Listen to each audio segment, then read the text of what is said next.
Welcome to the BXG podcast, the podcast where pop culture and nerd culture meet at the nexus of the universe and are melded as seamlessly as Kurosawa, Sergio Leone, and George Lucas. I am one of your hosts, Brenton Bestwick, alongside my co-host, Chris Dickerson's biggest fan, Greg Filson. Maybe. Shout out to Chris Dickerson for following us. Is he your biggest fan, or are you his biggest fan? I think maybe he's your biggest fan. Yeah, he's my biggest fan. He's my biggest fan, which is great. Former MLBer. He calls himself an MLB mercenary. Apparently, he's a fan of the show. So, if you're listening, Chris, shout out to you, man. If you ever want to just play some catch in non-COVID times, you let me know. Hit us up.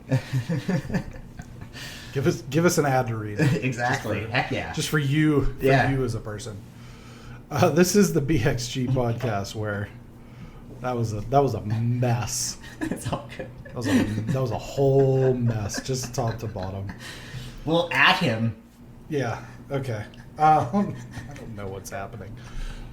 Housekeeping, I guess. I don't know. Let's keep the house on this. This is either a really good sign or a really bad sign. It's a great sign. BXG podcast publishes every Friday at 7 a.m. on Podbean, Apple Podcasts, Spotify, Amazon Music, Google Podcasts, and other podcast services worldwide. Official BXG social media account on Facebook, facebook.com/BXG podcast for news and updates, Instagram and Twitter at BXG podcasts. YouTube.com/BXG podcast, where the pizza reviews are finally going up. Woo! I know we've been talking about them. I mean, I've gotten one, but they are going up. We can be reached on the Facebook page or at bxgpodcast@gmail.com. Just one little note, due to the length of the BXG top 10 TV shows, we decided to cut it into two parts, with both parts now available, part 1 and part 2. Part 1 is honorable mentions through number 6. Part 2 is number 5 through number 1, as well as a few other listener submissions. So we had a lot of fun with that. A lot of heat in the street, as you would say, over some of our selections. Specifically, I think both of our number 4s got a lot of heat. Mine did. I can't remember. Was the OC number 4 for you? I think, yeah. Or was it 5? Yeah, I think it was 4. Okay, yeah. Both of our number 4s, because you had the OC and I had Cowboy Bebop, and those got a lot of flack. But it's our list, and if you don't like it, make your own podcast. The next episode of the BXG podcast is we're gonna break down all 11 feature-length Star Wars movies. And then at the end we're going to rank them as we see fit. I've been watching them. I don't know how far you are into your run. I'm on Solo. Oh, okay. Episode 2 is next. Episode 1 just took it out of me for a bit. Knocked your socks off? Yeah, I fell asleep. Not gonna lie. As is 50% of the time I watch that one, I fell asleep. So, but it's ingrained in my heart somehow. Then we'll see. We'll see what happens. I don't want to doesn't speak highly of it going forward. I don't want to say too much about any of these, but I have a lot to say about the first one. But we'll get to that. Good and bad. You know what I mean? I have a lot good and bad to say about it. The other thing is that when we do our episode on December 22nd, so that'll be in 3 weeks from now, we're going to do the Festivus tradition of the airing of the grievances. So if you're listening and you don't know what Festivus is, go to hell. And if you do know what Festivus is, and obviously we can't do the feats of strength, but we can do the airing of the grievances. So please write in. I'm going to bump that post from the page up a couple times. Comment on it, air your grievances, whether they be family, friends, work related. You can do it anonymously. You can say, my name is David S. from Carn City, and I have a grievance with the BXG podcast for constantly talking crap on my residents. Constantly telling the truth. Well, hey, sometimes the truth hurts. Either way, let it come to us, air your grievances, and we'll have fun with that. We may even get the poll out. We'll see. Why not? Well, I don't know if we're going to have time. So moving right along, I'm going to change. Usually we do corrections, but I'm going to change it to corrections and clarifications, because sometimes we kind of just talk nonsense and we need to clarify or we leave some facts out that may need clarified. The first thing is a correction, and that is that Bloke is Australian, as it were. Which probably explains why my challenge to the English folk that are regular listeners to the BXG podcast didn't write in. They probably took umbrage with me calling them a phrase that is Australian. So yeah, Bloke's Australian. I haven't got any listeners from there yet. No, and maybe we will now. Those eventually. These blokes are listening. Yeah, sure. Yeah. The land down under. Another correction is you had Link to the Past as 20 and then 25 years old. Yeah. But it was released in 1991. So that puts it at almost 30 years. That's crazy. Yeah, it is pretty crazy. I was actually, just before we went on, messing around with my Super Nintendo. I wasn't playing that, but DC, we talked about the Batman Earth 1 series. I said that I believe that there were others in that line and specifically cited Superman, but the different DC runs of the Earth 1 series are Superman, Batman, Wonder Woman, Teen Titans, and Green Lantern. Last clarification was we talked about game attachment rate when we talked about the game awards and the Animal Crossing attach rate. So I did look up some stats just to make sure I got this right. So on the Switch, Zelda Breath of the Wild has a 31.2 attach rate.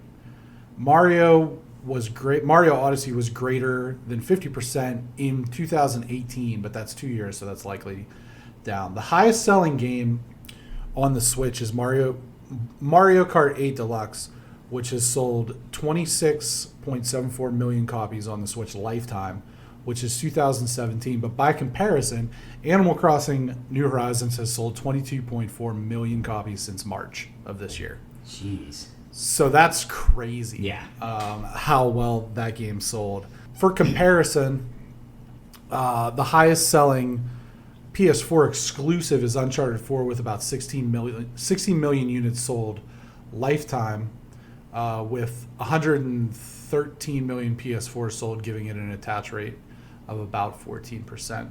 So that just gives a little bit of clarity with that. There's 60 million Switches sold as of whenever that stat was that I looked it up. And there's 22.4 million already in just, 6, 7, 8 months for Animal Crossing. So that gives it an attachment rate of 33%. But that's what we talked about. Those Nintendo games, they sell, if you have a Switch, you have Zelda, Mario Kart, Smash Brothers whenever it comes out, those sort of things. So they typically have a lot higher attachment rates. JDT listener inquiries. Listener inquiries. JDT writes in and asks, did Audi design their headlights off of Iron Man's helmet, or did Tony Stark base his helmet off of Audi's headlights? So it's funny she asked this because the other night I was driving home from work and there was an Audi right up on my bumper, and I'm like, wow, those headlights. Did you brake check them? Yeah. Okay. Of course I did. Then Audi wants to get up on the Beamers, but I'm gonna give you a little brake check, see how things are going. But I was like, man, those headlights remind me of something. And I was freaking out. And I'm like, and I came home and was just like, those are the Tony Stark eyes in the Iron Man costume, outfit, suit, whatever. And so now, I looked it up. And okay, I looked it up too. And we'll see if we found the same facts. So I had 3 sources as a journalist. And right. I just found one. Audi designed theirs after the design of Marvel. They went ahead with Marvel's design to make their headlights look like the helmet. I thought it would be the other way around, honestly. Well, it was 2008. It was 2008 Iron Man. Yeah. The Audi R8 was Tony's car. Yeah. And so that's when I think that this kind of started. They made a big deal about that. So and I didn't think about it at the time when all that stuff went down. No, me either. Great headlights, but don't ride my bumper. I had a lot of driving things. Wait till December 22nd, everyone, because that's going to be a big thing for my airing of grievances. That may just be the whole show. It could be the show. Yeah. Bob Sakamoto writes in and asks Greg to give us his review of the Queen's Gambit, and also asks if Greg wants to buy a chess set and start posting up in the local park to take on all comers. I'll answer the second part first. Okay, go. Immediately afterwards, I downloaded a chess game to my phone and was just playing chess. Sure. Of course, because that's what you do. Yeah. They did say that chess sales are up. Yeah, and we sold a lot of chess books at the bookstore. Yeah, I'm sure. I was the chess club president in high school, just in case anybody wanted to know. I do know how to play chess. I'm okay at it. I was okay at it. I haven't played in years. It's definitely a game you have to, but yeah, I probably, if I had a little more time off, I probably would hop on over to Ellings Park here in Santa Barbara and just post up shop, play Crazy Eyes, and all the guys walking around with their satchels, see what would happen. Right. To answer the first part of the question, I was floored. Well, first of all, yeah, spoilers for the Queen's Gambit coming in. Yeah. Spoilers. Spoilers. I'm not going to get too... I won't go too in-depth in the thing, but the number one thing is that Anya Taylor-Joy is incredible in this, like she is in everything that she's done. I would suggest, if anyone hasn't watched it, watch Thoroughbreds, the movie. Great thriller. Yeah, she's awesome in this movie. The whole cast is great. They really did a good job of piecing everybody together. It looks really cool. Her outfits always kind of mean something, which I love things like that, when outfits and makeup and all that stuff kind of is part of the plot of the show. Yeah, it's, she starts out, you get a nice thing because she starts out a kid and you see her grow up throughout the game progression, and it's one of, I don't know if since it's, 7 episodes in one season, it's not probably ever going to make like a top 10 TV show for me, but if we're just counting miniseries, has a very strong chance of making higher up on my list. Really thought it was great. I wish it, I was happy it was 7 because it ended the way it should have, but it could have been longer because it was just so good. The the Emmys breaks down, so that would be under best miniseries. Yeah. Right? That we'll see. I'm not, whatever. No, I don't know that it's probably my thing, but I'm glad that the people that like it. I'm going to be honest with you. I'm not the cinemaphile movie snob kind of guy that I used to be when I was in my younger years. I think I'm more that now. Yeah. Well, you know what? Here's the thing: is having kids will do that to you. That's true. Because now I have a rule, which is basically if it's a movie, you have 20 minutes. If you're a TV show, you've got 3 episodes. And if I'm not in by those benchmarks, I'm out. You know what I mean? Right. Unless I know it's something that I'm gonna love. If it's a Marvel movie or whatever. I find myself watching bad movies more than good movies, and a big reason is that bad movies are funny. Hey, you want to watch Jumanji: Welcome to the Jungle with The Rock and Kevin Hart and Jack Black? I'm down. Plus, but I don't want to watch The Revenant because it's 9 hours long. Plus, movies like that are easy for you to let me get on my phone. Let me do other things. You don't have to fully pay attention. Which I even when I'm watching stuff, it's just we're the demographic that started this. We don't have to fully pay attention to get it. Right. And even movies and TV shows get it. They set you up. If you watch stuff now, there's gaps of the show where you're if you miss it, you miss nothing. And and so we're kind of set up that way. All right, David S. from Carson City gave us a link, and it's a Reddit link. And the subtitle for it is, "These PS5 prices are getting a little ridiculous." I believe that I'm not going to pull it up because I already looked at it, but I believe this is from Australia, and it's $1 million. That's correct. I'm looking at it right now. And it's a Facebook marketplace. Yeah. So now, if you check down below, somebody replied with an offer of 1, a decimal point, and then 6 zeros, which was pretty good. That is good. And then somebody else said you have to admire his optimism or something to that effect. But yeah, I checked earlier tonight, and it's the PS5s on Amazon for the digital ones, which are again $400 out of the box. are anywhere between $1,000 and $2,000, and that's so just stupid. That's dumb. Yep. But I will say, and we're going to cover this in one of the topics, but there was another thing where on eBay, people were buying and they were getting scammed. They were getting empty boxes. They were getting pictures of the PS5. I saw someone hold up like a PS5 that's like literally like 3 inches tall, and the caption was "FU eBay." But those people they're getting in a lot of trouble. Oh, sure. People who are scamming on eBay. So that is at least good. But anyway, we got a great show tonight. Enigma is here. Ooh, wow. They were free. Yeah, we're going to have the Return to Innocence. Excellent, as we should. As we should. So we have our 6-pack of topics, the clip of the week, as well as the always popular quick hitter segment. Number 1, of course, we lead with Mandalorian in review. Chapter 13, The Jedi. With Dave Filoni in the director's chair, Din Djarin and the Child are whisked away to the planet Corvus. The episode opens with former Jedi Ahsoka Tano ripping through soldiers to a gated community. The magistrate has some information that she wants. When Mando arrives, the magistrate of the town offers him a spear made of Beskar, the same precious metal as Mando's armor, as payment for killing Ahsoka. Instead, Mando finds Ahsoka and presents her with the Child, whose name we learn at that time is Grogu.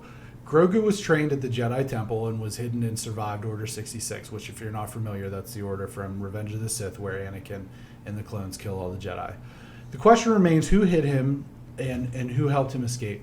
For further assistance, Mando agrees to help Ahsoka liberate the town and get the information she is seeking. After an awesome battle, Ahsoka, who defeats a magistrate with her white lightsaber, asks for the location of Grand Admiral Thrawn and sends Mando and the newly minted Grogu to the planet Tython to plant him on a seeing stone to see if any Jedi respond and seek him out. It is clear at this point that The Mandalorian is connecting further to both the animated series, The Clone Wars, and Star Wars Rebels. Talk to me about this episode. This was, and I thought it over after I had messaged you, this is my favorite episode of this show. And it started out, like, the first scene just looks cool. And the lightsaber right. It was just, it's everything you want. You're like, oh, wow, why couldn't they have made these last 3 movies this cool? Was basically my initial reaction to this. Like, this is incredible. It was like a mini movie. You got like the best of everything from this episode. It's amazing that like we still have more left, because now this is such a high ceiling for it to be at. And for me, that's how I felt, because it was the longest episode of the season, but it flew by. The first second longest. Yeah. Oh, okay. The first one was the longest of the series. 55 minutes. Yeah. It still like flew by for me. When it was over, like, oh man, we're done with this. It was incredible. The action was good. The actual plot was good. What we're learning about things going forward, we knew things were going to flip. We had our like misses of like 5 out of 10 or whatever for things like that. But I think we both thought this is still going to turn. We still have hope, and this was a 13 out of 10 good dog right here for me, because that was an incredible episode. I was flying high after this. I'm going to get to the good. Obviously, it was a great episode, and I'm going to go through the things that I liked. There are some concerns I have, because that's just me, and of the two of us, I'm the pessimist when it comes to these things. But let me touch on some of the good things. The first thing I noticed was in the opening scene just how brown it was, and I read through some things afterwards, and Dave Filoni, the director, this was, in terms of aesthetic and action and storytelling and cinematography and the way it was shot, it was, and that's where I got the melded as seamlessly as, it was a samurai movie, it was a spaghetti western, and it was a Star Wars movie wrapped into one. He talked about knowing that George Lucas has an affinity for Kurosawa and his sort of black and white samurai movies from back in the day. And you kind of saw that just with the overall aesthetic. I felt right away from the architecture of the buildings in the town, this felt very Asian to me, just the way the buildings were structured. She fights with 2 lightsabers, which was almost in a similar fashion to the way if you study samurais, they have like the long katana and then the short one. So it felt, her fighting style felt very Eastern to me. And then, of course, the stare down between, the former military guy and the Mandalorian was so good, the bad, and the ugly, Sergio Leone. Oh yeah. And when he lays down his what was basically a shotgun, and then tries to draw on him, and he just pulls it out and clanks him, and then fires over and kills the droid. That was so Man with No Name trilogy. The spear fight with the magistrate was interesting. It was fine. So like the last 15 or 20 minutes or whatever was with all the action was just phenomenal. I loved it. I loved every second of it. Where this kind of gets a little hairy for me is where they're going. She said that part of the question is who got him out of the Jedi Temple when Order 66 is going on. Grogu, the child, Baby Yoda, whatever you want to call him. That's going to be an interesting question. The further interesting question is, and this is kind of where my concern lies, is that Grand Admiral Thrawn is the main antagonist of the animated series Star Wars Rebels. And then Ahsoka, obviously, is one of the primary protagonists of Clone Wars. And I don't want them to... What I don't want to see with The Mandalorian is that it become an extension of those two shows. And what I mean by that is, in the first season, we get The Mandalorian, and his story is interesting, and he's interesting, and we want to see him, this is the way, and all that. I don't want to see this become... I don't think everything has to be a shared universe. Because we talked after the first episode that now Cobb Vanth, played by Timothy Olyphant, was so popular and he was so awesome. Everybody's like, give him his own show. And then Ahsoka was so awesome in this episode. Everybody's like, give her her own show. And there's rumblings that Cara Dune's going to get her own show. We don't need all that. Like, this is what you've talked about in a negative way, the Disneyfication of Star Wars. Where it's like, we're going to have, now we have to have, it's the Marvel thing all over again. Where it's like, Iron Man's going to show up in Hulk, and Captain America's going to show up in Spider-Man, and Black Widow's going to be in everything, and Hawkeye's going to be in Thor, and Doctor Strange is going to be in Spider. We don't need all that. Just make the story the story. It doesn't have to have all these tethers to everything else. It's cool to do that, or to give like maybe a wink and a nod as they have in different ways. But I don't think that it's necessary to try to expand on these stories that have already been told. I think it's cool that Ahsoka popped up and the episode was awesome, but I don't need her to be now a primary thing. The show is called The Mandalorian. He needs to be the primary focus, and they're making the focus on all these other characters. I did a little bit of digging. I've never watched Rebels. It seems like, from everything that I've read, that this is pointing towards Mando taking the child to this planet Tython, which has some relevance as an ancient Jedi temple in one of the novels or the comic books or whatever of this massive extended universe. And that a character by the name of Ezra Bridger, who is like one of the main characters of Rebels, is going to be the person who reaches out to find him. If you're familiar with the actor Rahul Kohli, he's been tweeting a lot that he'd make a great version of this character. So I almost wonder if it's a bit of a red herring that he is going to play this character. Did you watch The Haunting of Bly Manor? No. On Netflix. He's the doctor or whatever. I didn't watch it either. I just know him from other things. Okay. He's like Indian or Middle Eastern or whatever, and he's got like this thick stash. He's really cool. I follow him on social media. He's real funny. But that's what my concern is. On a base level, this episode was awesome. It was the best, or maybe the second best episode of the season for sure. But I'm just a little bit concerned about where we go from here, because I don't want it necessarily to tie into all those other things. And they brought in Bo-Katan from Clone Wars, and now Ahsoka, and talking about Grand Admiral Thrawn. He's the primary, like I said, the primary antagonist. And where do we go from here? I have a little bit of trepidation about that. But at the same time, of anybody who's touched Star Wars since Disney took over, I trust Jon Favreau more than anybody else. That was going to be my point. It's like, if it was somebody else, I would be a little more nervous. But since it's Jon Favreau, I really am. My caution is very low. I'm not cautiously optimistic. I'm just optimistic that this is gonna finish well, just because the first episode was awesome, and then we kind of hit a plateau, and then we got to this episode, and it was like, holy cow.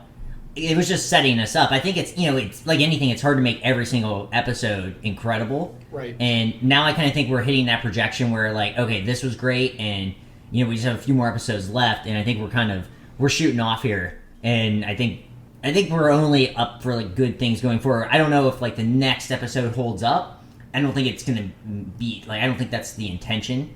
I think it's going to be another building, and then I think, we're going to get to the finale of this season, and we're going to be like, whoa. What?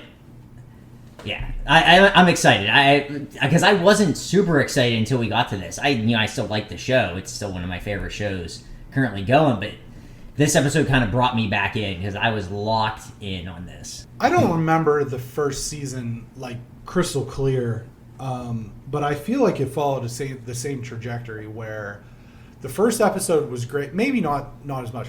The first episode was great in season 2, and then the second episode was kind of a dud to me, and the third episode was a little bit better, and then the fourth episode was quite a bit better, and then the fifth episode was phenomenal.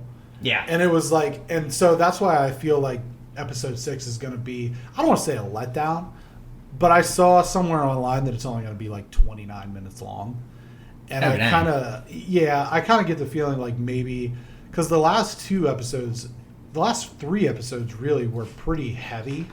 I think that we might get an episode with a little bit more levity, at least for the bulk of the episode. We might see a little bit of Moff Gideon and his Dark Troopers, I assume, are going to emerge. There's still the Boba Fett thing floating out there that we saw in the first episode. So there's a lot to maybe resolve. A Jar Jar Binks kind of appearance. You go straight to hell. That's the kind of levity I need.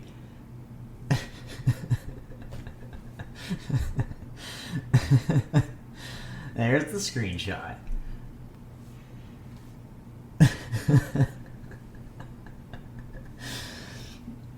I like that, we were talking about that we've recently watched them, that he was such a hated character in the first movie that they just essentially cut him out of the second 2 in the prequels.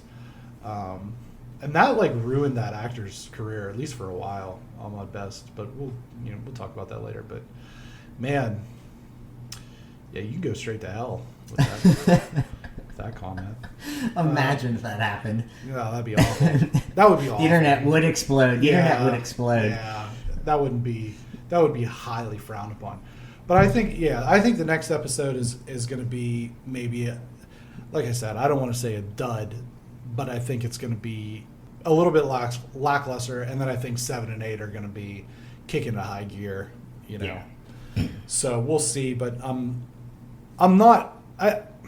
Just on pattern, I'm not that excited for this week's episode. I'm more excited for the next 2, but we'll see. Maybe I'm wrong, but I don't think I'm going to be. No, I agree with you. Number 2, Taylor Swift released a Disney Plus documentary called Folklore, The Long Pond Studio Sessions. The session is an intimate setting in which the artist performs songs and gives commentary on the songs. As COVID continues to rage, this may be a short-term solution for artists to perform for fans, although another solution may present itself in both the short and long-term future. So talk to me a little bit about this, the Long Pond thing. Well, it came out of nowhere. Is this it came out of nowhere. Like Walden? Yeah, basically it is. And pretty much she just gets up there and she's like, I need to just get away. She recorded it up in September, and she did it with Aaron Dessner from The National and Jack Antonoff from Bleachers. People know that. And Justin Vernon was also a part of this and is in the album, but he was home in Minnesota. And one of the best things about this whole thing was he was doing a song with her, via the web. And he was at his house, and he still had a face mask on his microphone. And it was just all geared up for COVID. So, makes sense. It was great. He's in his house by himself singing this song with the mask on. I was like, oh, respect Justin Vernon. Bon Iver. If you're, Okay. This was incredible for multiple reasons. Number one for me is that I just love Taylor Swift and content. And so this is right in my house where it's just give it to me out of nowhere. Taylor Swift doing like an actual very intimate. You kind of felt like you were there. We kind of had just on as like background, which was really nice. I was off Wednesday last week for Thanksgiving, and I could just have it on and do other things. And you heard the album, and it was a lot. It was just so cool when she gave like an intimate like discussion about the songs with each of the songwriters, kind of here and there in between the songs. And her hair was just kind of bad, which was fun. It's like she just didn't care. But the whole time I'm like watching this, it's like, man, I would watch a lot of bands do this right now, or watch a lot of people just do this right now. And I had said way back when COVID shut everything down and Lady Gaga came out with Chromatica, and I was like, I would donate money to whatever Lady Gaga would tell me to donate money to watch her do like an acoustic performance of Chromatica, like online. Mm-hmm. I would have done that then. And it's like this, I'm paying for it because I get from Disney Plus, but I essentially just get for free because I have Disney Plus. And it wouldn't shock me. With vaccines coming, things are going to change slowly still. It's not going to be a 180 complete flip. I think this is a good way for bands. Like, I would imagine if the Foo Fighters did something like this, that'd be awesome. And you'd be 100% down. I'd be 100% down to hear them talk about things. And this went on for, I think, an hour and 45 minutes. It went by quickly, but it didn't go by too quickly. Like, I felt like I had a good experience with Taylor Swift doing her thing, and kind of just she really did this for the fans. There was no other reason to do this other than to give fans content because they couldn't see her. I had tickets to go see her this summer at the new football stadium in LA, and I didn't get to do it. And this obviously didn't make up for that, but it was like, wow, it was cool to see her care about her fans this way, to give them something that at least is representative, like, hey, here's the music, here am I talking about songs, kind of what you're going to get at a concert. So this kind of reminded me of MTV Storytellers, or was it VH1? Yeah. Or what? It was VH1, but they're all the same. Yeah. It's Viacom at the time. Right. So. Or like Unplugged back in the day when they used to do the Unplugged concerts. So that's kind of cool. Here's my thing on this is that you and I were talking about this when we were putting the show together, and I said that I wanted to talk about this in a specific way. So I have a PSVR headset, and I play games on it. I've talked about a couple of games I've played, but I think that games is like the proving ground for VR. But what struck me during COVID, all parts of it, was you have the NBA, right? They're in the bubble, and they have the screens around the arena with the people's faces on it. I think wrestling does the same thing. I get a lot of WWE commercials when I'm watching football, and they seem to have the same thing going on in whatever their arena is. I think that where we're headed with virtual reality is the ability to, Taylor Swift's can't do a concert right now because of COVID. Well, what if she got up on stage and was playing, and you were there in VR with a good set of headphones, and you had your VR headset on? You can go and get a VR thing just for your phone and strap it on for like $50. You don't have to pay high end like I did for the PSVR or for Oculus or whatever. But I think that this is potentially short term for people who want to experience being at a basketball game, being at a concert, being at a football game. Once they get this tech figured out, and I've heard some different things and seen some things that they may want to be able to do with these things. But long term too, and not just concerts, like, I'm never going to go to the Louvre because I don't like flying. But I'd love to, but you know what I mean? Like, if it's a possibility to put my VR headset on, put some headphones on, get it like a guided tour, you feel like you're right there. The more, the PSVR, it's good. There's a bit of a screen door effect. It doesn't look as great as if you were right there, but it's certainly, like, this is an option. And I don't think it's been really explored too deeply during all of this, but I think that once it becomes more ubiquitous and VR headsets are everywhere, whether it be Oculus or PSVR or just the things that go over your HTC Vive or whatever, just the things that go over your phone and you put a headset on. I think that this is going to be in many ways the future of how we consume media, especially things like football, basketball, concerts, whatever. It wouldn't shock me if, let's say concerts and everything goes back to normal, as, whatever normal is, but a concert sells out. And you're like, well, it's sold out, but if you want to pay $75, right, you can have this VR experience. Yes. And it's going to be, front row VR for $75, and you're still going to get a really cool experience, right, and the artists are still making money. Right. So it's a win for everybody. And you don't even pay that much money. I think this is definitely where we're headed in the next 5 to 10 years.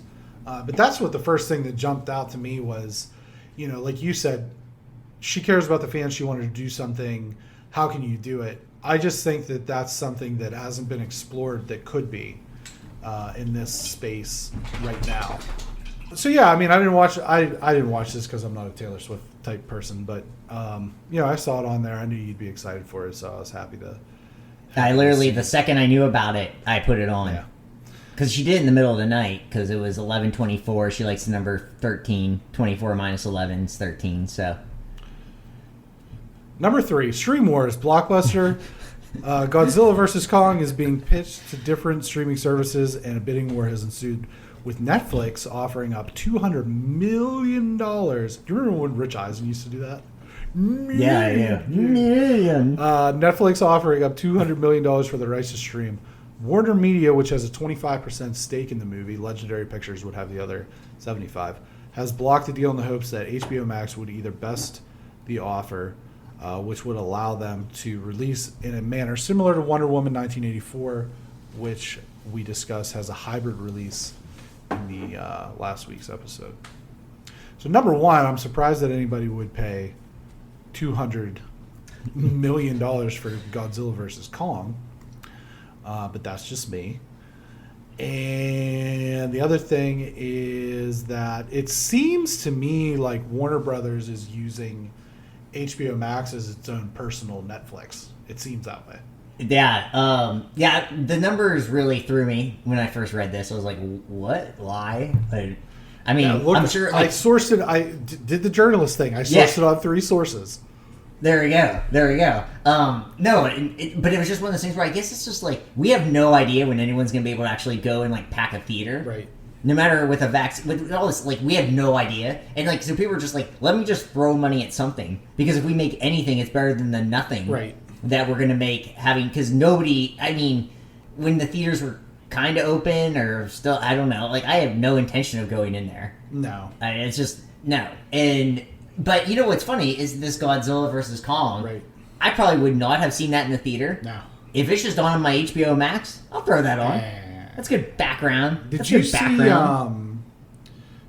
see the King Kong movie with our good friend Tom Hiddleston? I did not. Oh boy, no. I couldn't get through it. It was ridiculous. I can't imagine it was good. It was rough. I mean, but did he offer? I think Sam Jackson was in it. Maybe too. Did he offer King Kong breakfast? King Kong would have been a big enough breakfast for him. It wasn't. That would have been a King Saul's kind. It wasn't aggressive. Breakfast. It wasn't aggressive enough. They had. Do you remember the Jack Black King Kong movie? I think we saw it together. Yeah. Did we see that together? I think we did. Yeah, that sounds. Yeah, that sounds right. They had a promotion with Burger King for that King Kong movie with Jack Black, and were the burgers made with King Kong? They were called. It was called the Kong-sized Whopper, right?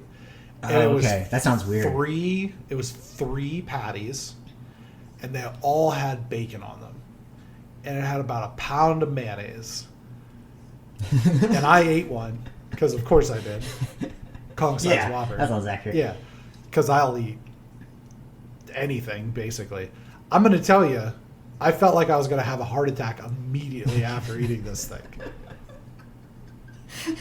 But it's like a Baconator on steroids. It's like a Baconator on just like King Kong growth hormones. Not even human Kong growth hormones. KGH. I'm trying to look up. So Brady Anderson was taken in 1995. Yeah, or my man Rafael Palmeiro. Yeah, you remember when Brady Anderson randomly hit like 50 home runs? Yeah, sideburns. Yeah.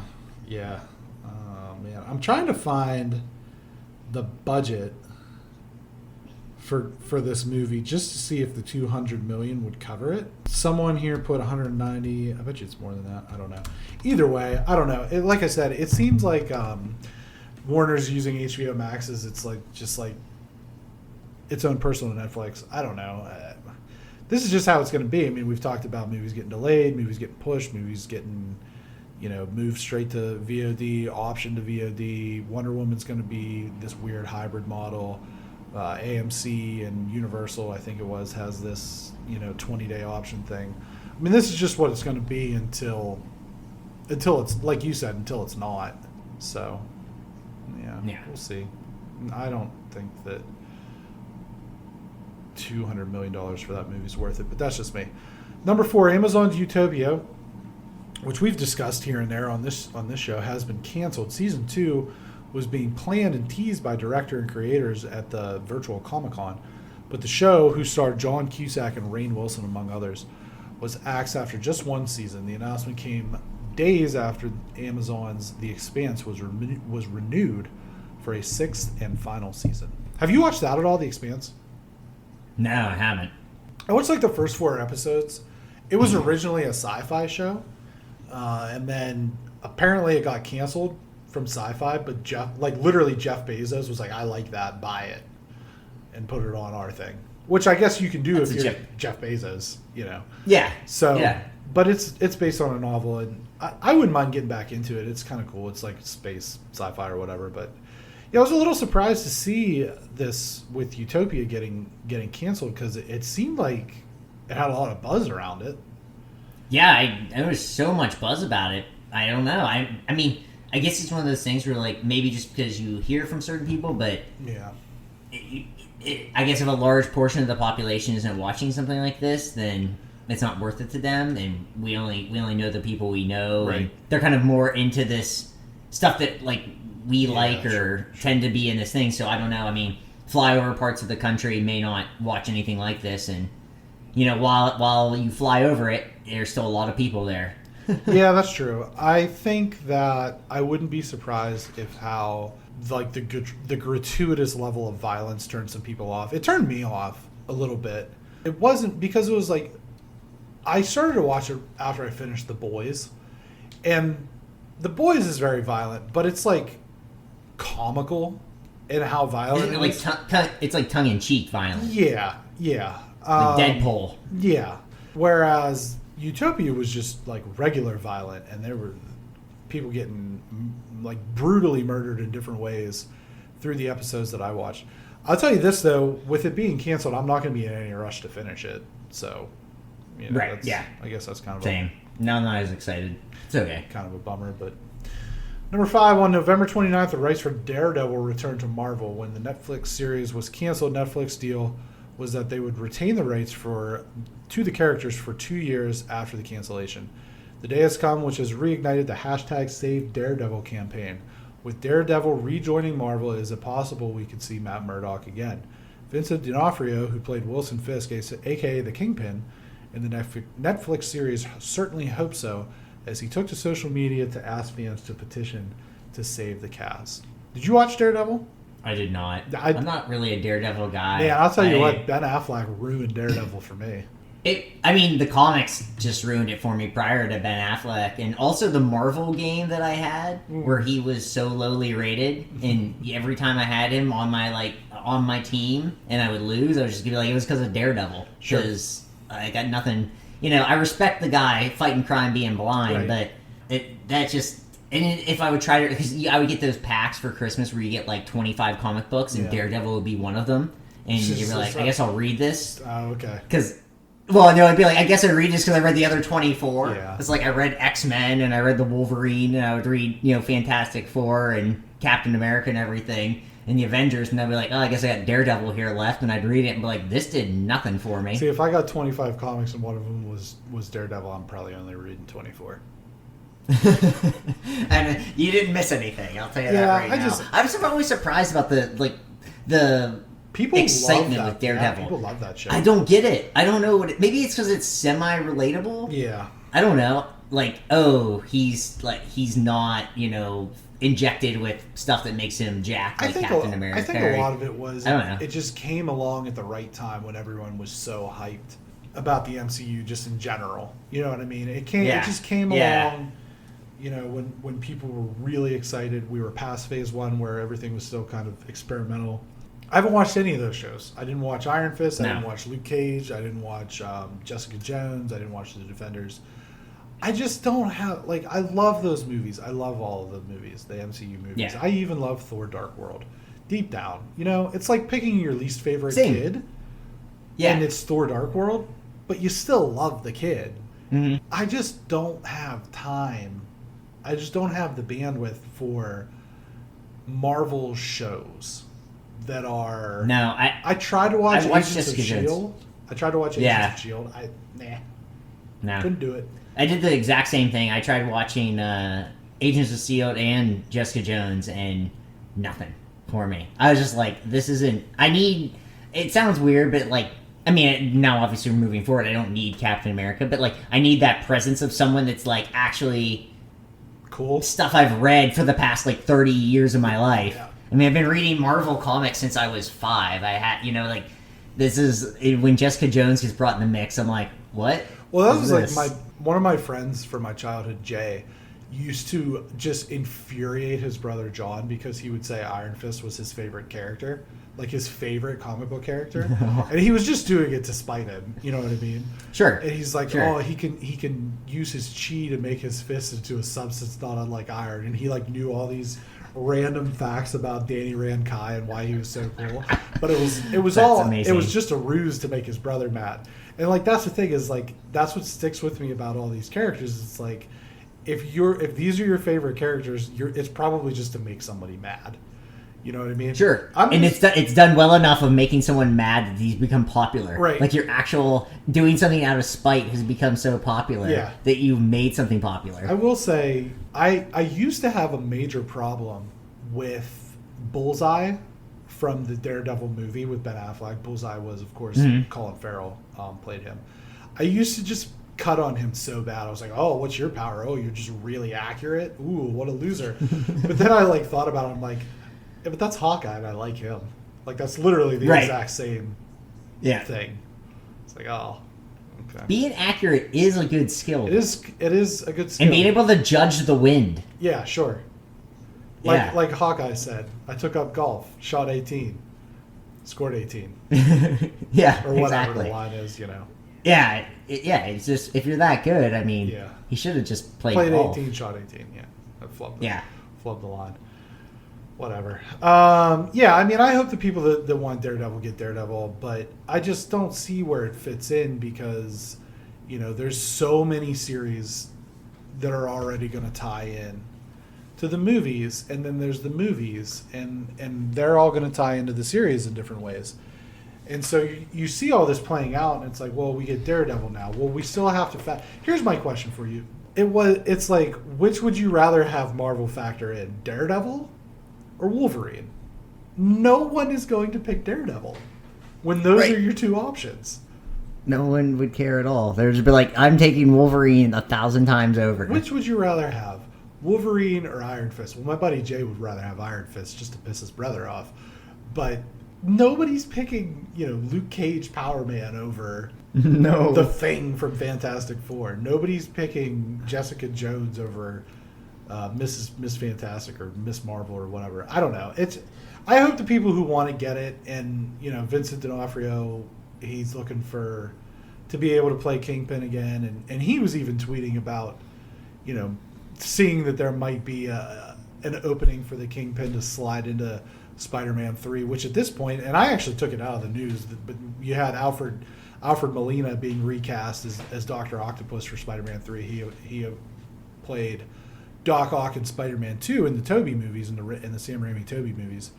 At this point, I'm waiting for my phone's on all day.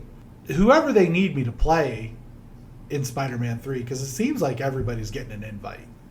I'm fine to come in and play, like Kraven the Hunter or you know. That's what I was gonna say. The lizard, like the lizard or whatever, you know. If I were, let me ask you this question. This is just, if you could be any like campy superhero villain, who would it be? Go. Oh, campy. Oh, I always thought Mysterio was campy when I was a kid. I thought that was like the campiest. The guy wears a globe, like a plastic thing on his, whatever it is, and it literally was the idea of camp. Yeah. I mean, to me, as a kid. So I probably would say him, it based purely off of like my idea of like a kid campy character. Sure. Because I remember playing the video games too, and it was like very campy when you would fight him. So it was just like, ooh, I do magic. Check this out, special effects, right. But not actual any real power.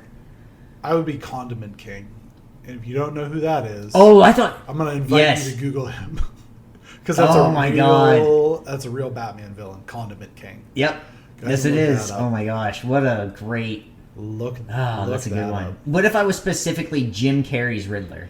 Number 6, justice is a dish best served with fish and chips. I don't know. You have it out for me tonight. Jar Jar Binks, Jim Carrey's Riddler. Just gone there. Who pissed in your Cheerios? Why are you trying to hurt me? Number 6. Justice is a dish best served with fish and chips. Eurogamer reports that the Scalper Group, claiming that they had secured over 1,000 Xbox Series X from a very well-known online UK retailer, Very. When news that the consoles had been, again, gobbled up by scalpers and bots, the retailer canceled orders for anyone who placed an order on Sunday, November 29th. The retailer claimed that there was a website technical error, but it may have been canceled the orders when word that most of the units were claimed by scalpers came to light. Good. Yeah, that's it. Good.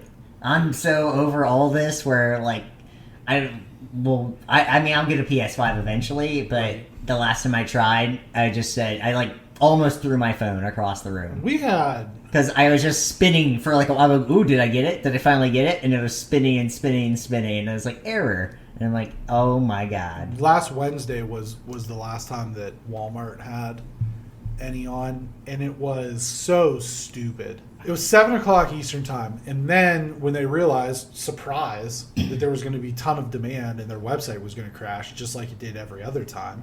And they didn't want the website to crash while they were rolling out all their other deals, their Black Friday deals on a Wednesday for like their big TVs and stuff like that. So they bumped it back to 9 o'clock. So I got logged into our account. I'm sitting here, I'm waiting. 8:58 starts. So I start clicking refresh. I'm refreshing, 8:59, the website crashes. Comes back on at 9 o'clock. 9 o'clock, not 9:01, 9 o'clock. Everything was out of stock. Literally seconds. I was so pissed off. I was like, all right, whatever. It is what it is. And like you said, I'll get one eventually. I kind of brought this up last week. I mean, there's not a ton that I want to play right now. Sackboy Big Adventure got good reviews. Astrobot comes with the system, so it's going to come regardless. Spider-Man, Miles Morales, I'll play it when I play it. The game that I really want to be able to have a PS5 for is Ratchet and Clank Rift Apart. And that's not coming out for a while. But if I don't have one by the time Ratchet and Clank comes out, I am going to be just 10 out of 10 pissed off. I mean, now it's like I just want one because I'm just tired of having to try to get one. I mean, that's actually the reason. Yeah. I just want to quit trying to, like, the hope that I have when I did the same thing. It wasn't that one because I had to work, but it was another one prior to that where it's like I was locked and loaded. I'm there, I'm on the computer, I'm like actually connected, right straight, real good internet. Yeah. Everything's ready to go. It doesn't matter at all. It's 8:59, site crashes, I get it's same thing, and I'm like, this is not wasn't 8, whatever time it was, but it was the 1 minute. And I'm like, crashes, and I was so mad. I think what would actually be really cool is if randomly I just checked Amazon, because I just checked Amazon. If I got one while we were recording one night, that'd be awesome. That would be incredible. That'd be pretty cool. It won't happen, but one can hope.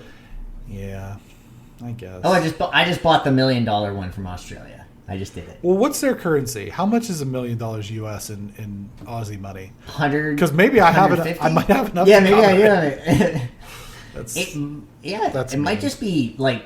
It might just be Foster's. What if we offer them Vegemite burgers for it? Vegemite and Foster's. A 6-pack of Foster's Big Boys? Yeah. And they might take it. Some koala bears and...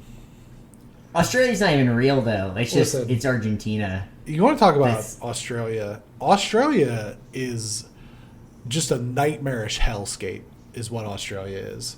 You have the bottom southeastern coast where most of the people live in Melbourne and Sydney and stuff like that. And then if you really like dig into the facts of what Australia is, it's like the next level apocalypse down there inside the coast.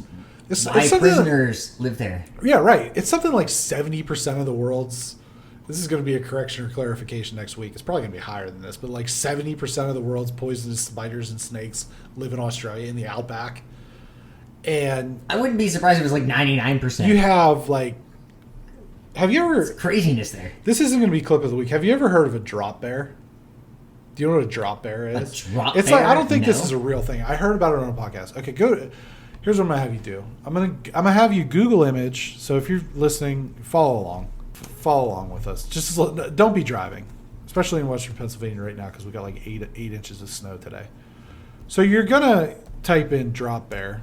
You're gonna go to Google image. I'm getting koalas. Yep. Oh my god. Yeah. And then I'm getting like ferocious koala. Yeah. Let me take a peek here. 1, 2, 3. The second row. The first two on the second row. These are like I don't think this is a real thing, but I've heard that this is a thing. And they're koalas, but they'll just literally drop out of trees and claw your face off. And they're supposed to be the cute and cuddly things down there. In Wikipedia lore, it's a famous hoax in contemporary Australian folklore. Right. Now Wikipedia is not a good source, but that's not true. Wikipedia is an excellent source. Oh, okay. If they want to sponsor us. They are the best source for anything. Only real news, no fake news. Wikipedia.org. They need your help. Give them $1. Oh, boy. Clip of the week time. All right, this is a Twitter. It's actually, usually it's from YouTube. Now, this is part of a larger YouTube video. I'm 95% sure that this is staged. Okay. But this is twitter.com. The Twitter user is McJuggernuggets, which is that's a thing. And I'm pretty, like I said, this guy's a YouTube guy, so I'm pretty sure that this is staged. The damage to the TV that you're about to see is not staged, because that's very real. But you go ahead and click on that. All right. I went full screen. Okay, go. I don't want to talk to you. Me! I want to be by myself, okay? By yourself? I saw you with another girl. What do you mean by There's yourself? nobody else here. There's nobody else here. Please Why stop are you that. not listening to me? I don't want to see you anymore. You just go. What the hell? So that was an Xbox Series X There's like a Yes. $10,000 TV. that she threw with that. Maybe now you listen to me. It's a brand new console. Here. You need to get this. Maybe now you listen. Get out of my house. You should not have come here. Fine. Get out. Get out. Get the freak out of here. Freak, the freaking HDMI. The port is busted on this thing. Help me get it down. Hey! No, crazy. Are you crazy? What the hell is wrong with you, dude? That wasn't me. You were grabbing it. What did you do? Bro, oh my god, I'm angry. The TV's already broken, bro. Yeah, no, now it's freaking dead. Clean this. Jesse, clean it up! So the title. I don't even care that it's staged. I don't care. So in YouTube, funny. it's like psycho girlfriend throws Xbox Series X at TV or whatever. So they're having this argument. Like I said, I'm like 99% sure that this is staged. But this girl comes in and accuses this guy of cheating, and there's no other girls there. And he says, I don't want to talk to you. And she takes a brand new Xbox Series X $500 console and spikes it off of a $10,000 TV and just puts puts a crack in this TV. It put a crack in my arm like a crack in the Liberty Bell. I mean, that's what it is. It's a good, I don't know, probably great. 10 inches long, this crack in the TV, and then it's just chaos ensues. So I'll put that in. You know, I think that people are buying these things and like they're doing, it just pains me. They're buying PS5s and they're doing like PS5 test drop. No, don't do a PS5 test drop. There's no reason that you should be dropping your PS5. If you're going to drop your PS5, you get in touch with me and I will fund you giving it to me. Instead of that, drop it into my household. Drop it in on a pillow. Drop it into a priority mailbox. Pack it well and send it to my home. And I will see how that works. I will survives the trip. I will justly compensate for you. Oh boy, quick hitter time. The Christmas season is officially here. What's your favorite Christmas song and favorite Christmas movies that you will be enjoying this holiday season? Favorite Christmas song is Mariah Carey, All I Want for Christmas. I don't care that it's overplayed. That song gets me pumped, gets me ready for my day during Christmas, especially during the retail rush that I'll have to deal with. We don't play music at our store, thank God, because that would be just mind-numbing if that happened. I also, on a completely different note, love I'll Be Home for Christmas, even though that's like the most depressing song ever written. And also the movie with Jonathan Taylor Thomas is a great watch. Movie-wise, you know, always watch Die Hard at Christmas. If we're talking specifically Christmas, one that's right up my alley, Family Stone with Sarah Jessica That's Parker. A good one. I love that movie. We like that. Yeah, one. I love that movie. Mm-hmm. It's got to be within this next week or so. Who's the guy? You got Diane Keaton. Is it Craig T. Nelson? Yeah, my doppelganger. Right, Craig T. Filson. Yeah. It's just a great cast. You got Luke Wilson. Yeah, Luke Wilson. Okay, incredible cast. It's a good movie. Do you know what my favorite line? Great amount of funny. You know what my favorite line in that movie is? Everything's real. It's just complete chaos, and Luke Wilson's putting on a sports coat. And he's like, "Is this Houndstooth?" Yeah, so good. It's just so subtle. I like that. Yeah, that's a good one. Yeah, that'd be my pick for someone. If you haven't seen it, I suggest you go if you want to go out of your way for like a different Christmas movie.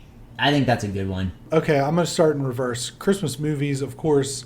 National Lampoon's Christmas Vacation. We watch it every year. Oh yeah, of course. You know, that's a classic. There's so quotable, so many lines, just shenanigans. Elf. We'll watch Elf. Try to get the kids to watch Elf. I will probably watch Rudolph the Red. Let me rephrase that. I will be present when Rudolph the Red-Nosed Reindeer is being played on the TV anywhere between 100 and 150 times over the next 24 days. I'm going to be a dentist. Oh, Hermie doesn't want to make toys. Hermie doesn't want to make toys. Hermie doesn't like to make toys. That's just so, like, the voices are just, from now on, we're not going to let Rudolph play in any reindeer games. Right. It's just, ugh. Anyway. You should just stage a one-man show of it for your children. No. I think that would be fun. Our elf on the shelf is actually named Hermie. So we do the elf on the shelf, a tradition unlike any other than the Masters. Yeah. Where we put this stuffed elf out to watch the kids and their behavior gets worse as that happens. Sure. But their elf is named Hermie after the dentist wannabe elf in Rudolph the Red-Nosed Reindeer. Christmas music, I hate Christmas music. This probably shouldn't come as a surprise to anyone because I hate most things. I'm generally a miserable person. I hate Christmas music. I just think it's the worst thing ever. And this is one of those things where my favorite Christmas song, very much like my buddy Jay's favorite superhero being Iron Fist to spite his brother, my favorite Christmas song to spite my wife is Bruce Springsteen's Santa Claus is Coming to Town. Oh, yeah. Because of his laughing towards the end. Oh, yeah. You know what I'm talking about. Where he just can't keep it together because that's such a hilarious situation to be in, singing Santa Claus is Coming to Town. Santa Claus is coming down. Yeah. I'm not a big Bruce Springsteen fan. Him singing that song is, it's like nails on a chalkboard to me. But that's my favorite Christmas song, so go figure. I'll tell you one thing. I'm not someone that wants Christmas music early. And where I work at my other job, the pizzeria, it's in like this plaza area, and they've been playing Christmas music for the last 3 weeks. Yeah, I was gonna say since like at least 3 weeks, since the end of and maybe the beginning of November. Yeah, maybe at the end of, and it is just like I think I just blocked it out. Right. Sure. I don't want it too early. I don't go out of the way. I'm still listening to what I listen to in my car. If it's on, like, I will play Mariah Carey at some point, but I'm not just gearing up ready for it, because these songs I've heard all of them a billion times in my life, and to hear them one more time is not making me any more excited. Plus, it's going to be a crazy year for retail, and I am not actually that pumped for Christmas. Yeah. So that kind of bums me out. Yeah, it's whatever. Like I said, I don't like Christmas music. Christmas movies I do like, and like I said, Elf, Family Stone is a good one. National Lampoons. There's the Disney movie, the Disney Plus movie with Anna Kendrick. I have a huge crush on Anna Kendrick. What's it called? Sure. Noelle. We watched that last year. We'll probably watch it this year. I like her. Pitch Perfect. Great movie. The Princess Switch movies are good, and there's the new one out. Is she in that? Watched it last night. She's in that? Vanessa Hudgens is in that. I have a crush on Vanessa Hudgens. Okay. So. Do you have HBO Max? I do. Is there a series on it with Anna Kendrick? I think there was. I saw an advertisement for it. I think so. Yeah. This has been one of those weeks where I was like trying to catch up, and I didn't at all. Right. So yeah, maybe when I'm dead, I'll catch up on things. Right. Chadwick Boseman would have turned 44 on November 29th. Marvel and Disney honored the actor by replacing the Marvel Studios intro to Black Panther on Disney Plus into one featuring just Boseman, similarly to how Stan Lee was honored on the start of the Captain Marvel movie during the Marvel Studios logo. Did you see this? I have not seen it yet. Whoa. It's awesome. It's awesome. I'm going to check it out after the pod. Yeah. I'm pumped about it. There's not a lot you can really say about this other than I'm stoked they did it. And it's going to give me chills, because I'll probably watch this movie 100 more times at least the rest of my life. Right. It's going to give me chills every single time. We've kind of covered this in different areas in past shows, and I really like that movie, and I think Chadwick Boseman was just getting started on having a really, really great career. It was a real shame, but I think that any tribute that they're able to do, they did it in Spider-Man Miles Morales for PlayStation. They named a street after him.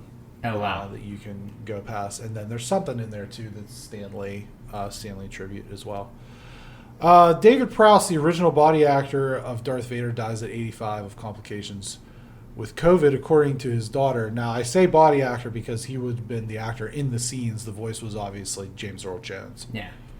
But, a lot of people had, a lot of nice things. George Lucas and Mark Hamill and some others had some very nice things. I wouldn't have been able to tell you that this was the guy that played Darth Vader, because to me, Darth Vader is James Earl Jones, Right. But it would make sense.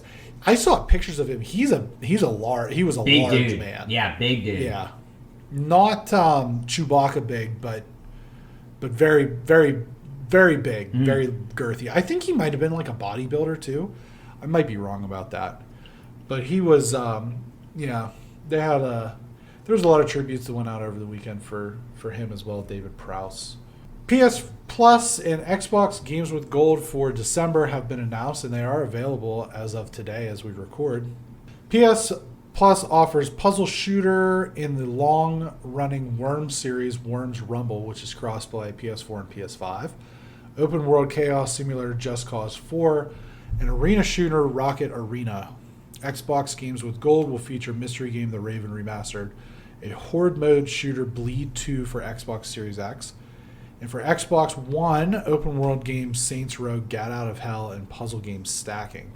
As always, add these games to your libraries even if you have no intention of playing these games at this time, as they may tickle your fancy at a later date. Just as a fun stat, PS Plus has offered, in terms of value for games in just 2020, over $800 in games at a $59.99 price tag for PS4 and a couple games towards the end of the year, obviously, for PS5. And then Bob Sacamano wrote in, he had no idea that he got 2 free, quote-unquote, free games as a PS Plus subscriber, and I turned him on to Hollow Knight, and he said he's really enjoying it. So nice. So there's that. I don't have a whole lot to say. I'm going to be honest. I'm not going to play any of these games. I'll download them. I'll put them on my list. I might mess around with Worms a little bit. I used to play those back in the day, but probably not anything too interesting. Mike Tyson and Cuba Gooding Jr. impersonator Roy Jones Jr. fought-ish to a draw Saturday night. Nate Robinson became a meme, and the real winner was Snoop Dogg's commentary. Did you hear any of that? I loved it. I'm actually having a wine tonight that is Snoop Dogg's wine. It's called 19 Crimes, in tribute to this podcast. I went back and just listened to just his audio. Yeah. And when he just is doing hymns. Yeah. When Nate Robinson just gets decked. Yeah. And he's just down and Snoop is just singing hymns. It's incredible, and how he compared Tyson and Roy Jones Jr. to like his uncles just at a barbecue. Yes. Incredible. Yeah. If we get Snoop on like bigger actual events, I'd be down for that. Yes, that would be. I think that'd be incredible. That'd be great. He should maybe be the next guy. You remember when they had Dennis Miller on Monday Night Football? I do. Maybe I saw Dennis Miller like a week ago. Yeah, that's what you said. Maybe they need to get Snoop. I would be down for Monday Night Football, because everyone likes Snoop. He's one of these people that everyone has actually come to terms. I mean, he's friends with Martha Stewart, and you know, so it's he literally is one of those like 5-6 people in the world that like everyone's like, yes, Snoop is okay with me. Yes, no matter what he does, like on the skate, but if he's there and he's saying stuff, people are gonna love it. Yeah. You're not gonna have like the commentary of like, well, Snoop was a little too much of this or that. Right. You're like, nope, Snoop was Snoop the entire time. I don't think anybody has become a meme as instantly as Nate Robinson since Crying Jordan. Yeah, that was quick. It was like while it happened. Yes. I think it was a meme. I've seen so many. Trying to think of some good ones off the top of my head. The Toy Story toys when Andy's coming and he's just laying there. And then there was another one where they had somebody brought their actual bed to a GameStop to camp out for PS5 or Xbox or whatever. Like their actual like full size, like not even a twin, like a full size bed. Oh my god! And just put it outside of GameStop wherever this was. And somebody made a meme of, man, somebody can't get Nate Robinson a PS5. Look at him out here; he's sleeping all night. And yeah, I mean, it was just immediate that Nate Robinson just became a joke. And then who was it that said, was it Nick Young? I think maybe that said, like, because Nate Robinson's like, I'm doing this for all my brothers in the NBA. I'm going to represent. And he was like, you need to represent better than that. It was pretty good. Yeah, I didn't know Nate Robinson was into boxing these days. No, and I don't think he knew he was into boxing. I can tell you he probably knows now that he's not into boxing. Yeah. He got rocked. It's definitely clear. Well, maybe, or he just doesn't remember any of it, and he's like, "Hey, am I gonna have that match?" Yeah, that's highly possible. Yeah, things didn't work out for Nate, but yeah, and then Tyson said he'd be up for more. Sure, why not? You know, he's gonna bring in money, so let him find somebody. That'd be funny. I'd watch that. He'd kill him for sure in a boxing match. He would in a boxing match. Yeah, he would. Here's the thing: Conor McGregor fought Mayweather. Mayweather's a welterweight. Right? He was middleweight? Yeah. Middleweight? Welterweight? I think he was middleweight in this fight. Yeah. Tyson's a heavyweight. In that fight. Tyson's a heavyweight and hits harder than anyone ever. Even at 50. It's one of those... He'd kill him. I mean, Roy Jones Jr. was like... By all accounts, Tyson dominated this fight, and it was a draw just because boxing is fixed and everything sucks. Sure. But, if Tyson lands one shot on McGregor... He's going to send him right back to Ireland. Yeah. I mean, it's not even going to be a real issue. Even at 50, McGregor's going to be quick. Or 54 or however old he is. 54. Yeah.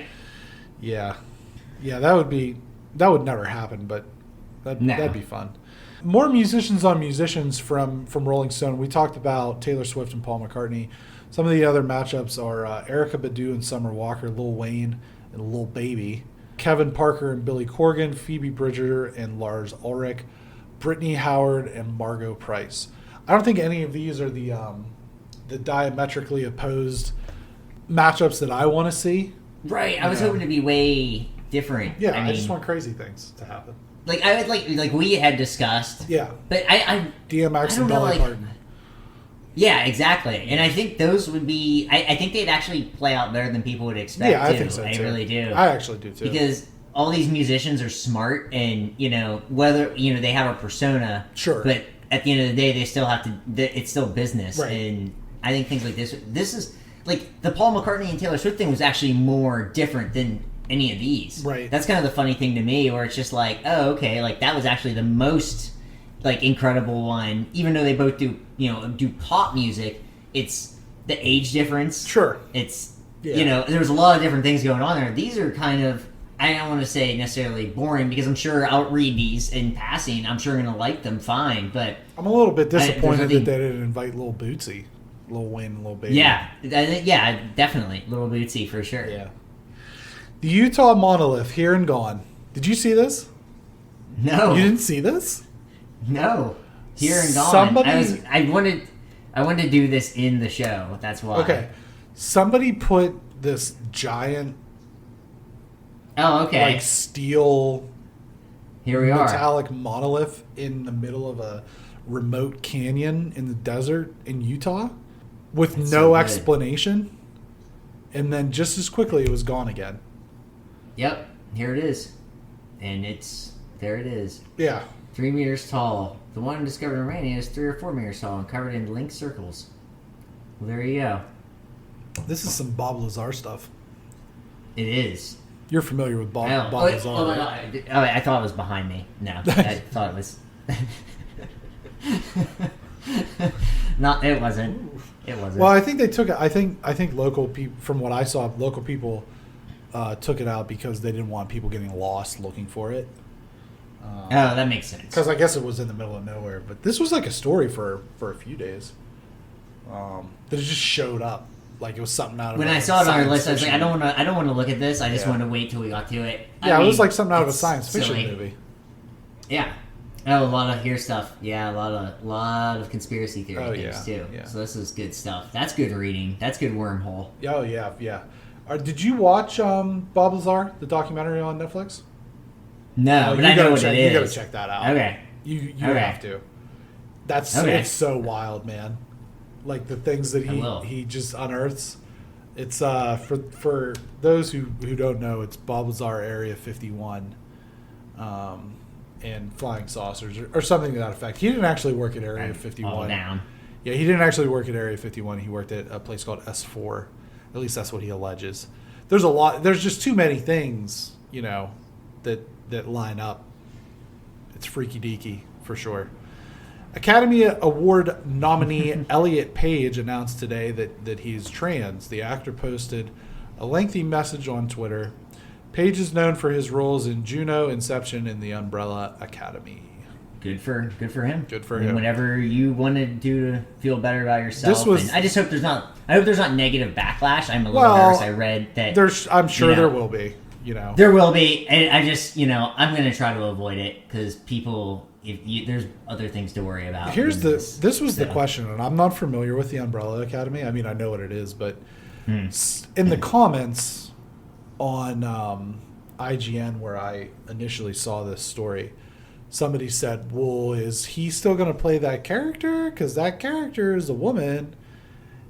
And, my immediate thought was, well, if he wants to, they have to let him, or else it's discrimination of some variety. You know what I mean? And that sort of thing. But, yeah, I mean, like you said, I want people to be as comfortable in their own skin as they can be. So good for him. I just threw this in here at the end. Most people aren't going to know what the hell I'm talking about. And it's a game called Habroxia 2, and it's going to release on February 3rd, 2021. So I mentioned in our episode with our author friend, JCL Felto, that one of my personal influences is a podcaster named Colin Moriarty. About a year ago, maybe a little bit longer, He purchased a stake in a very small indie gaming company called Lilymo, and they put out a brick breaker game called Sacred Symbol, or Twin Breaker, a Sacred Symbols Adventure. And one of the games that this guy had made prior to that purchase was a game called Hebroxia, and it's very old school, like a space. I don't want to say rad. Yeah, I don't want to say asteroids. That's maybe a little bit too dated. But yeah, you play as this little like space craft, and you're just kind of going through all these levels and shooting stuff and beating big bosses and trying to drive your score up. I'm super excited for this game. It's going to be super cheap. It's going to be $10. The first one you get it on sale most of the time for like $5. It's crossplay on PS4 and PS Vita, the handheld, which I originally played it for. 2 trophy lists for the original. I'm sure the second one will be as well, and they did announce that it's going to be on Vita, so I'm definitely going to play it on there. I'll dust the Vita off for Hebroxia too, but I'm excited for it. It's going to be cool, and I saw that he had tweeted today that they're not going to get a bunch of coverage for this game, but I tweeted back at him and I said, well, you're going to get coverage on this podcast, buddy. So yeah, Hebroxia, check it out. I think I'm going to get this game too. Why not? That seems Dude, fun. check out, like, here's the thing is, like, check out the first one. Like I said, it's real cheap. Yeah. And you can, I know you're not necessarily like a trophy guy or whatever, but you can get the platinum trophy for this in like a day. But it looks fun. It is fun. Get out. Yeah, there's a bit of a learning curve, but once you get it, it's not a big deal. I'd check out all their games. They've got 3 games. Like I said, the company or the developer's called Lilymo Games. Their first game is like a really chintzy Mario ripoff called The Perils of Baking. The second game was Hebroxia, and then the third game was Twin Breaker. Twin Breaker's hard. It's hard. It's like I said, it's a brick breaker. A lot of people don't know what that type of game is. It's very old school. That's what they kind of make. They make sort of like retro inspired games, but they're real fun. That's cool. Yeah, but so anyway, yeah, Hebroxia 2, February 3rd, 2021. Media recommendations. What are you checking out? We mentioned Taylor Swift, so that was big for me. I found out that the mandolin player on Sturgill Simpson's Cutting Grass album was Sierra Hall, and because she sounded awesome, and I was like, all right, I'm going to listen to her album. Found out after I listened to it that she was nominated for a couple Grammys for Bluegrass. Okay. So I would tell people to check that out. 25 trips. Even if you don't like bluegrass or you don't think you like bluegrass, I think everybody should probably like bluegrass. It's pretty great music, and it's a quick album. So I would check that out. I decided to check into HBO's My Brilliant Friend, which is based off the books that I'm reading by Elena Ferrante. Right. Holy cow, it is so good. It is right up with the books. I mean, she's a writer on the show, so even that's her nom de plume, but the person that is Elena Ferrante, it's very, the people that play, the characters are just so perfect. The actors are right on board. The first season's My Brilliant Friend, and each season's going to be the 4 books. I'm excited. It really keeps right up. And I think even if you don't read the books, I think anyone would like the shows, because it's just, it can be a little depressing, but it's super, super real, and you actually get a little history in the mix too. And then I haven't watched The Crown before, but we are watching The Crown season 4 because it's the Diana years. And I normally don't really care too much about this stuff, but the Diana stuff is always kind of interesting because it's probably like the one main person of interest from that era where I'm like, okay, this can actually be an interesting season, and so far it's really, really good. Star Wars, like I said, into that, and Princess switched again. We watched last night, and it's just gonna be holiday movies and Star Wars and The Crown probably from here on out. Yeah, I didn't watch a whole lot with the 2 long episodes from last week with the editing and things like that. I have been watching, I'm keeping up with The Amazing Race. My Panthers legends, D'Angelo Williams and Gary Barnidge, are still in it, which is cool. We're getting down the last couple episodes. The challenge starts next week, so I'll hop on that. Watching the Star Wars movies. I'm on Solo, a Star Wars story, so I'm through the prequels and. And I was doing my working on my Super Mario World speedruns, and I got down to, I forget what I texted you that one night, like 14 minutes and 23 seconds, something wild, something like that. I was playing a little bit of Mega Man X before I came down on. Oh, I love that game. Yeah, that's a good one. Playing that one on my SNES. I picked up 2 games just here in the last couple of days for PlayStation, and I've been playing them a little bit. Star Wars Squadrons, which is basically, it's a flight. I don't want to say it's a flight sim, because it's not. It's not a sim in the sense that it's like really hard. Because like I don't know how to fly a plane. I definitely don't know how to fly an X-wing because they're not real. But if that's what it is, it's you fly. That's depressing. Right, you fly like X-wings and Y-wings and A-wings, and if you play on the Imperial side, you fly TIE fighters and stuff, and it's fun. I'm having a lot of fun with it. I haven't ventured into online like multiplayer yet because I'm pretty sure I'll get worked over pretty good. And the other thing is that you can play it in VR, but I'm really afraid to because I think it'll give me motion sickness really badly. But at some point, I'm probably going to just to see. The other game that I'm playing is Yooka-Laylee and the Impossible Lair.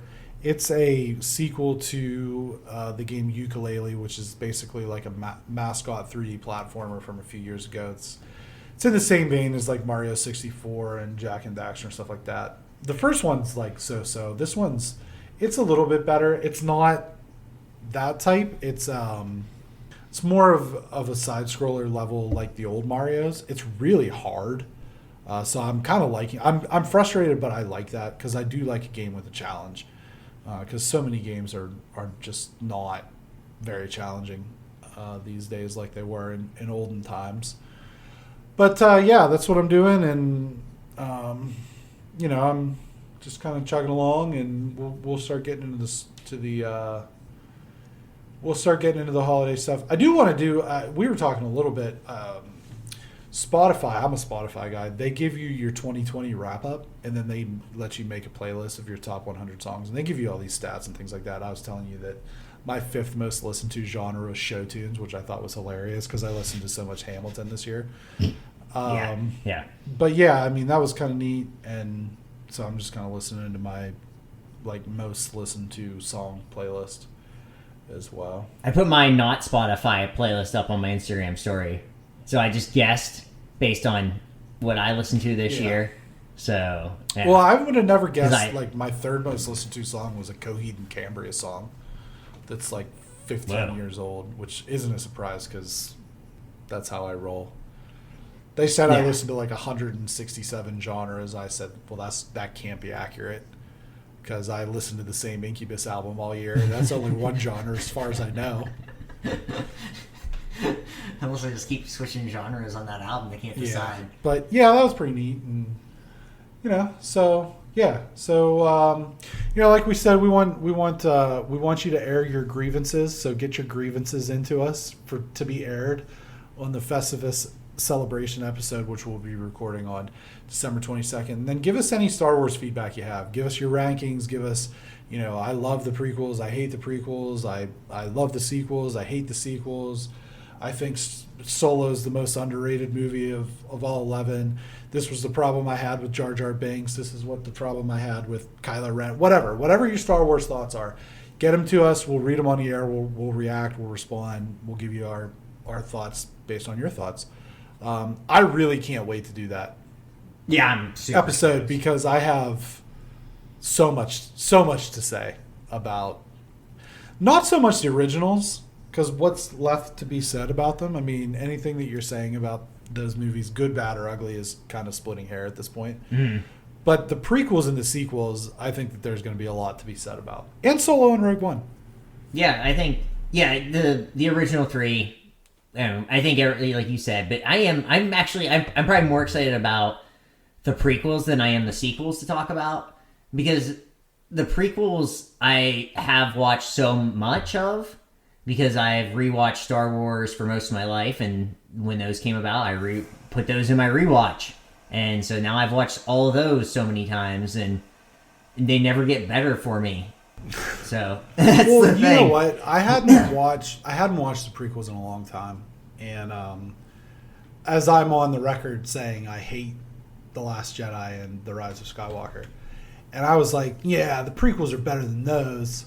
And then when I watched them, I was like, no. Maybe not. Kanye was wrong. Yeah, Kanye was wrong. Kanye was wrong. But yeah, no, especially, not so much with Attack of the Clones and Revenge of the Sith, but I have a lot of thoughts on The Phantom Menace. And I think that because of what my thoughts are, they kind of bleed into those other two movies. Sure. But yeah, no, I'm looking forward to that. We're probably going to break that one into parts as well, like we did with the TV episode. So I'm excited. So yeah, follow us on Instagram, and you'll have all that information in the newly recorded outro thing that I did to save myself a little bit of time from having to repeat all that stuff again. But we hope you enjoyed the show. Tell all your friends. Tell the Salvation Army guy ringing the bell, especially him. This podcast. Tell him he needs something to listen to. Yeah, he needs something to listen to. Yeah, in this, if you're where I'm at, he's cold, and he needs something to warm his heart. And maybe you can convince your boss to play it over the Christmas music just for an hour and a half. There you go. We'll break. We'll break in the action. Get you a break in the action. Tell your friends. Tell your parents. Tell your mothers about the unmistakable essence of the BXG podcast. Take care, guys. Take care. Thanks for listening. The BXG podcast is recorded in sunny Santa Barbara, California, and not so sunny Grove City, Pennsylvania. Follow Greg on Instagram at GTFills and on Twitter at GTFilson.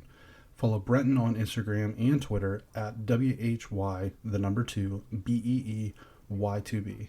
Follow the BXG podcast on Instagram and Twitter at BXG Podcast. For news and updates, check our Facebook page, facebook.com BXG Podcast. For questions or comments directed to the show, comment on the Facebook page or email at bxgpodcast@gmail.com.